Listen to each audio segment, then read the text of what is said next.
To start up MySQL on my Mac computer, I will use terminal window and I'll bring it up by using Spotlight search. I will use Command space on my keyboard to bring up the Spotlight search and then type terminal.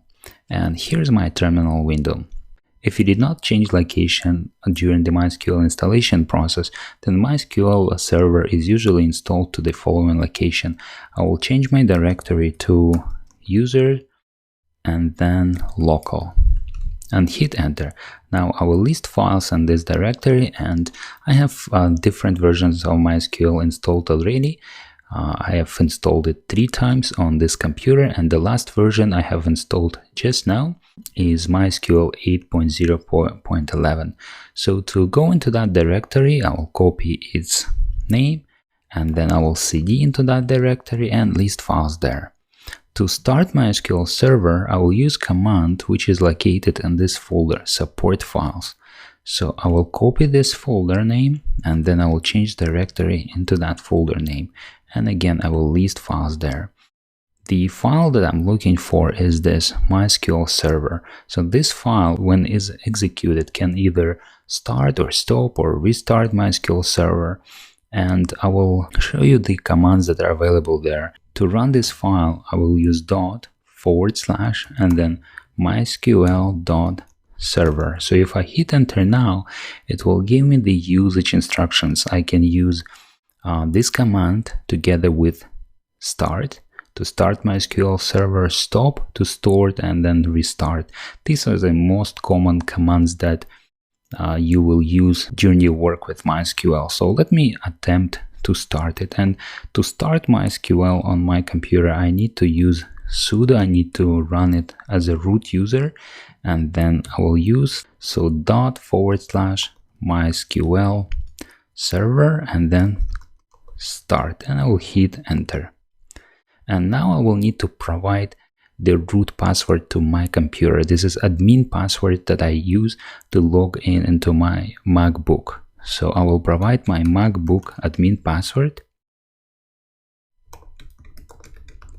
and hit enter, and MySQL is starting.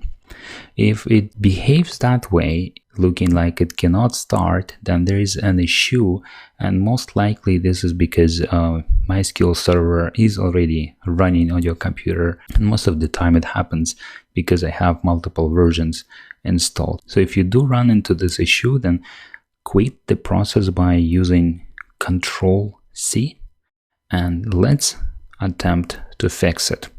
First of all, let's make sure that we do not have any other MySQL versions running, and to do that we will simply kill all MySQL processes. So I will type sudo and then kill all space MySQL D like this and hit enter. That should kill all running MySQL processes. Now let me go back a couple of directories, list files, so that I can see this folder, and I will copy its folder name, and I will use command sudo and then change ownership -r to MySQL and then provide the folder name which I have just copied and hit enter. So I used admin privileges to change ownership of this folder to MySQL user, and I use recursive mode so that it goes to subdirectories and changes ownership in subdirectories as well. So now let me go into that folder again and attempt to run that same command again. So I'll copy the folder name and change into that folder, and then go into support files and then try to run this file again. Sudo MySQL server, hit enter. Oh, I forgot to provide command. So I will start it, hit enter, and it's trying to start and could not. Let's restart it again. So I will quit the process. I'll kill all the running processes and I will start that again, and this time it worked. Okay, so MySQL is running. Now we can attempt to log in and see if it's indeed working. So to do that, I will go back one step and I will list files. So right now I am inside of MySQL-8-0 folder. So if I check my current location by using pwd command, I should be inside of the following folder: user, local, MySQL, and so on. So if I list directories in this folder, I should see the directory called bin. This is the one. So I'll cd into that bin and list files there. There I will see command MySQL. So to log in into MySQL using that command, I will again use ./MySQL and then -u to provide username.